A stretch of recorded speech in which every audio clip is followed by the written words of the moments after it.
ఆంధ్రప్రదేశ్ వ్యాప్తంగా పలు చోట్ల డీజిల్ కొరత. సో మనం వివరాల్లోకి వెళ్ళినట్లయితే ఆంధ్రప్రదేశ్లోని పలు చోట్ల డీజిల్ కొరత ఏర్పడింది. దీంతో పెట్రోల్ బంకులు మూతపడుతూ ఉన్నాయి. బంకులకు డీజిల్ సరఫరాను ఆయిల్ కంపెనీలు తగ్గించాయి. క్రెడిట్ సౌకర్యం రద్దు చేయడంతో ఇబ్బందులు ఏర్పడుతూ ఉన్నాయి. తూర్పుగోదావరి, పశ్చిమ గోదావరి, అల్లూరి సీతారామరాజు, విజయనగరం, విశాఖపట్నం జిల్లాల్లో డీజిల్ కొరత నెలకొంది. గోదావరి జిల్లాలో డీజిల్ కొరతతో వరి కోతలు నిలిచిపోతున్నాయి. మరోవైపు ఆక్వా రైతులు కూడా ఇబ్బందులు పడుతూ ఉన్నారు. ఏరియేటర్ల నిర్వహణకు డీజిల్ దొరక్క రొయ్యలు, చేపల సాగుపై ప్రభావం కూడా పడుతుంది. వెంటనే దీన్ని అయితే షార్ట్ అవుట్ చేయాలని, లేకపోతే చాలా ఇబ్బందులు అయితే వస్తాయని చెప్తున్నారు.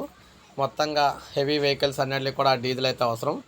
అవి మొత్తం డీజిల్ లేకపోవడంతో బంకులు మూత పడుతున్నాయి. అంటే మనకి పెట్రోల్ అయితే ఉంటుంది కానీ డీజిల్ అయితే దొరకట్లేదు అనమాట. ఈ విధంగా బంకులు అయితే క్లోజ్ అని పెడుతూ ఉన్నారు, లేదని చెప్పేసి, స్టాక్ లేదని చెప్పేసి. సో ఆ ఏపీ వ్యాప్తంగా ఇదే పరిస్థితి అయితే ఉందని చెప్పేసి చెప్తున్నారు. వెంటనే దీన్ని అయితే షార్ట్ అవుట్ చేయడానికి ట్రై చేయాలని చెప్పేసి కోరుతున్నారన్నమాట.